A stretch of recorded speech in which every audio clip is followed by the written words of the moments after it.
avec Guy Carlier. Bonjour Guy. Bonjour Guy.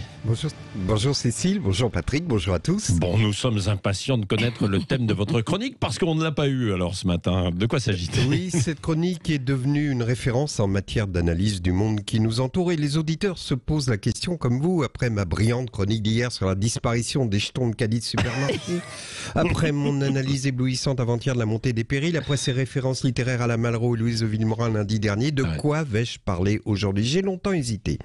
Une citation, je sais que vous aimez mes Malraux, oui peut-être, on verra. J'aurais pu aussi parler de l'affront des sénateurs hier lors de l'audition de Florence Parly. Florence Parly, c'est drôle, ça sonne pas ministre des Armées comme nom.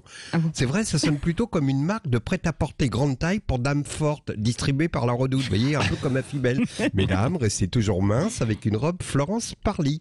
Donc, hier, le Sénat recevait donc Florence Parly au sujet du sous-marin Guette. Alors, comme à chaque début de séance, le président Gérard Larcher était obligé d'attendre, car dès que les sénateurs sont réunis, ça se met à siffler dans tous les coins. Alors, ce ne sont pas des alarmes, mais leurs sonotones qui font des larcènes, parce que vous imaginez bien 86 audiozooms de Phonax dont les fréquences s'interfèrent et qui se mettent à siffler au même moment, c'est pire que Jimi Hendrix à Woodstock. Enfin, bon, une fois les réglages sonores effectués, les sénateurs ont invectivé la ministre en tapant sur leur bureau, en chahutant, et c'était émouvant de voir que les sénateurs sont restés des enfants. Il y en a même qui sont restés des bébés puisqu'ils portent des couches confiance. Bon, continuons à passer en revue les thèmes de chronique potentielle.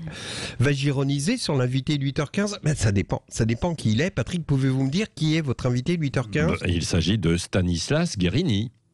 Ouh, Guérini, oula, il y a des noms avec lesquels on rigole pas. Alors je préfère vous parler de la une de... Non mais des fois qu'on ressorte les vieux dossiers, le Oui, c'est ça, oui.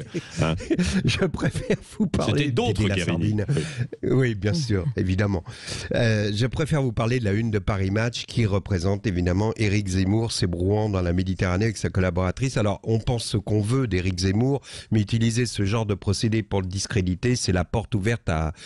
C'est la porte des toilettes grande ouverte. Ah oui, Le plus grave dans cette affaire, c'est que Bruno Jeudi, le patron de Match, prend les Français pour des cons. Et ça, c'est humiliant parce que c'est son droit de rouler pour qui il veut et de faire de son magazine au passé glorieux un torchon d'opinion. Mais le plus important au sujet de Zemmour, c'est éventuellement de s'interroger sur son programme, d'y chercher les dangers, même de s'y opposer sur le plan des idées. Mais Monsieur Jeudi de Paris Match considère que les Français sont trop bêtes pour se faire une opinion à travers ce que proposent les candidats.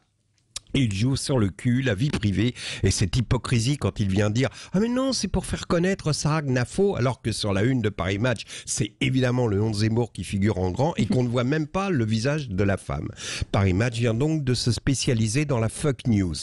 Et puis, au bout du compte, Zemmour va forcément en ressortir victimisé au point qu'on se demande s'il n'a pas manipulé Match. Parce que le gars, après une séance publique de signature où il sait que Match est présent pour faire un reportage, se précipite sur une plage publique, se jette à l'eau avec son assistante et ils nous font une Loana dans la piscine du lac. Évidemment qu'il savait qu'il serait photographié.